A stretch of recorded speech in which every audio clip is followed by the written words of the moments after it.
Hello, this is Dave, and welcome to Equity Story. And just before we go any further, there's a general advice warning. You've got to read it pretty quick. 360. Wolf, what did you make of? They're buying Tile, so we're trading this obviously at the moment.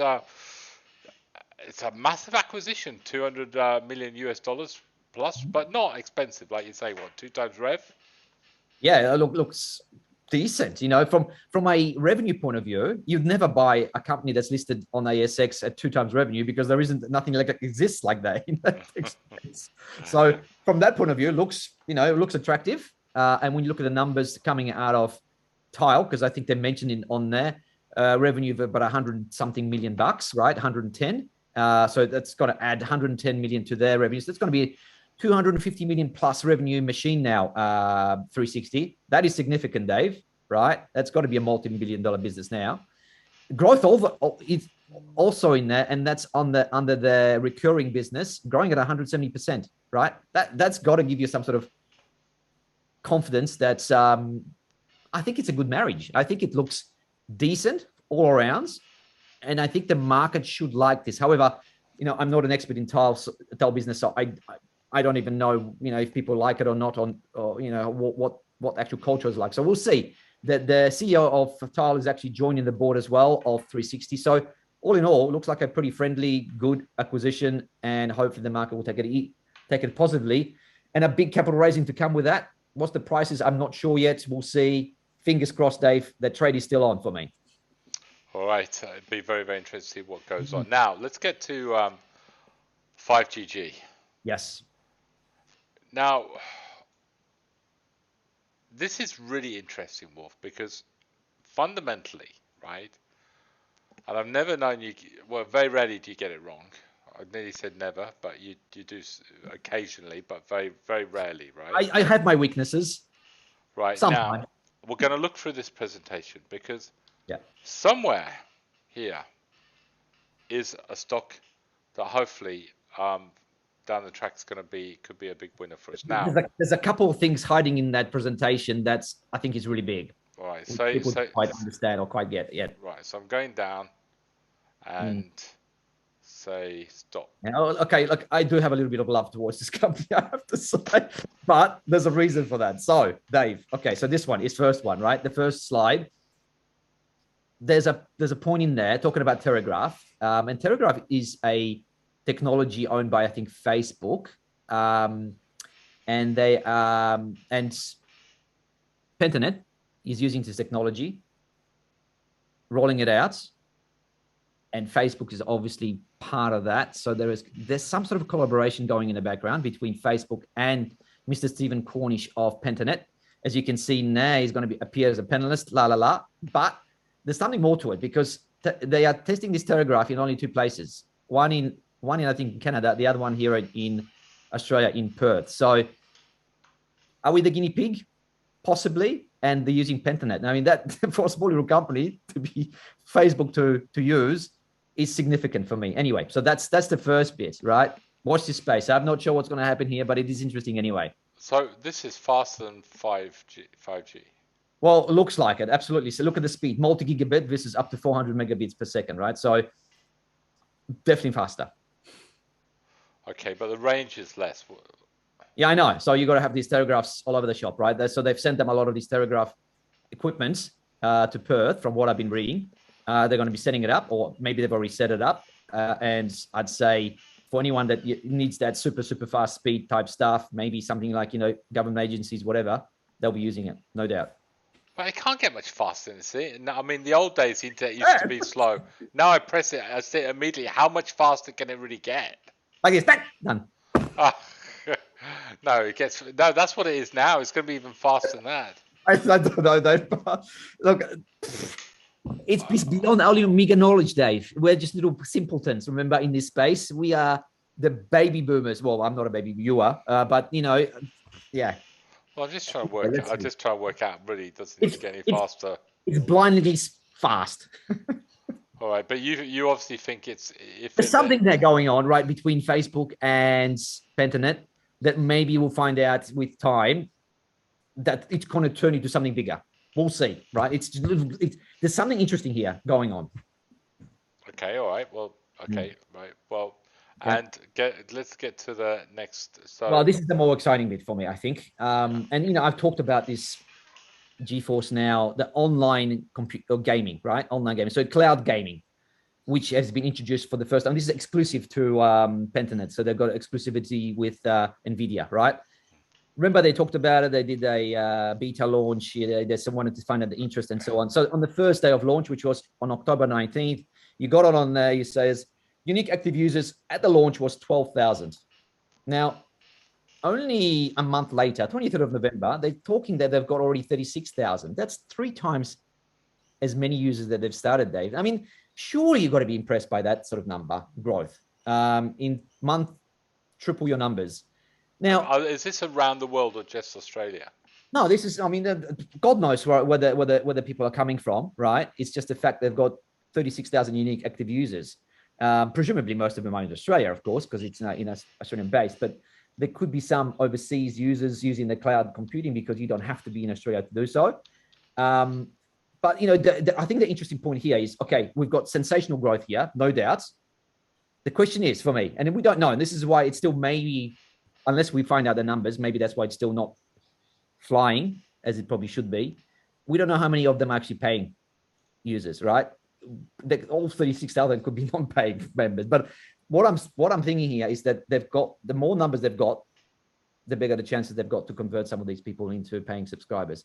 And it's not too much. I had a look at comparisons with some other overseas ones in America, for example. It's slightly expensive here in Australia. Yes, granted, but there's a reason for that. We're just more expensive to actually have all this. It's about mass numbers, and we just don't have that, the critical numbers. So look, I think it's a pretty interesting development here. You've got 2 things going on, a company that's really coming up with the numbers. And if you look at that right at the top, go to the top, Dave, for me, of this particular thing. And I know we talked about it a lot. Look, stop. Look at the revenue gross profit over the last year on year, 118, 132, 153. What more can you ask, Dave? Yeah, I know. And well, the only thing I can ask for is the market wake up to it. Yeah, exactly. So, okay, so do you nibble away, or do you just wait for it to go? I mean, from a technical point of view, we've got to get this land over 70 cents, and then we say, right, the market's in here, we can take the money, we can take the money higher. Dave, if I wasn't taken to the dark side, I'd be lapping this up at the moment, right? Buying on fundamentals only, without knowing how charts work. And then, of course, having that long-term view that this is a great story, it's going to go up in the next 3 years. Okay, so if you follow the wolf, the light, the goodness, you've been nibbling away, but that's not the Cincinnati Ref. If you want to follow Dave, the dark arts, the dark side of the world, we've got to wait till this gets over 70 cents, then we'll buy it. So can we marry the 2 together? So say if you've got a long-term view, you're a long-term investor, you buy, but you still got an exit strategy. And if you buy at 64, you got to sell below 60. Yeah, that's the long term. Okay, that's a bit dark. That's a bit dark. That's a bit dark for you, all right? Still on the light side. Okay, all right. But interesting, because that's exciting. There's an opportunity here in 5GG for all our members, if they're patient over time, hopefully to make some money. So the last thing, Dave, I suppose the only thing I probably have to say with this is, hang on, don't ruin it all. No, I'm not going to put anything negative. Let's not forget that these guys actually listed at 20 cents. So it's actually tripled already, right? So I wish I could go back to the beginning and actually pick some up when they first listed or before listing on the IPO.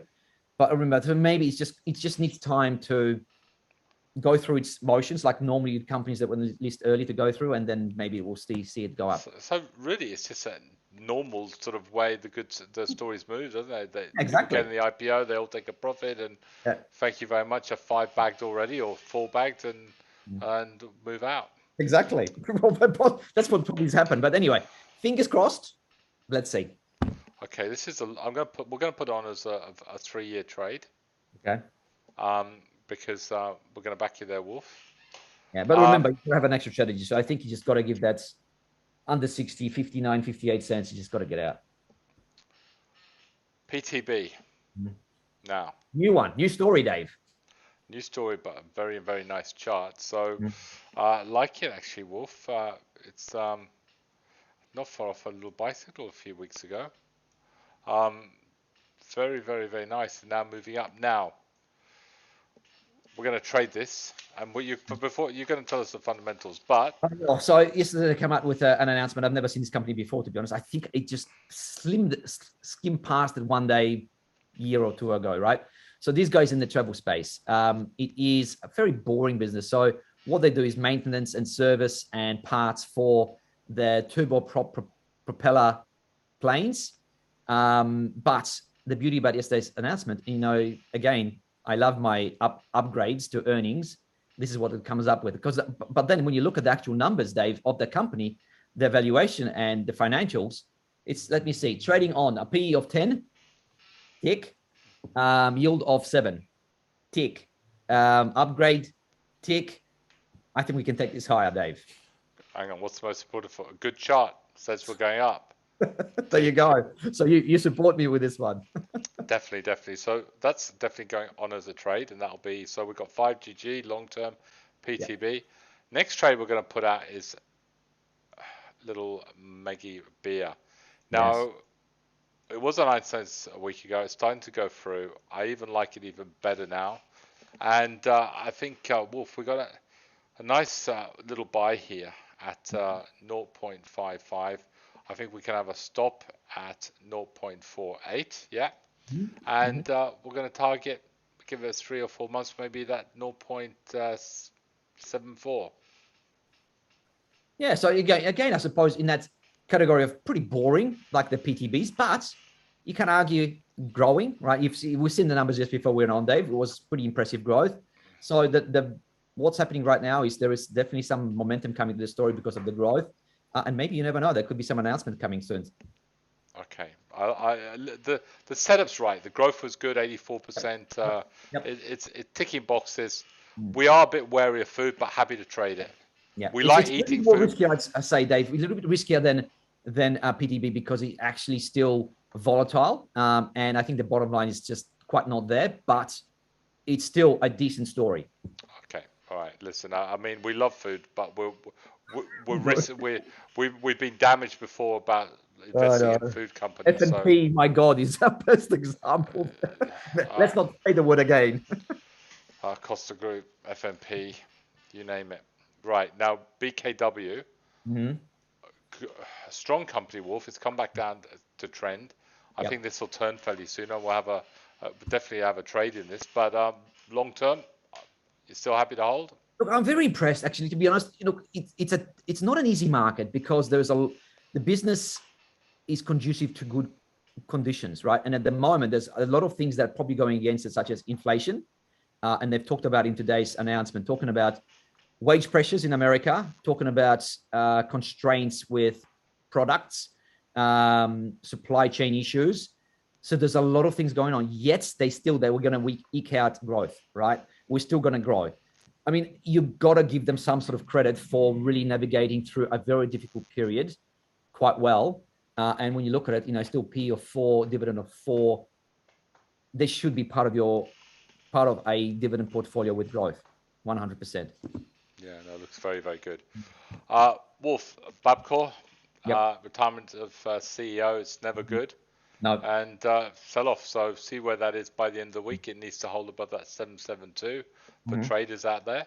Yep. T&E, pretty sort of, if you're trading not enough for the markets out there. I had a look at the numbers.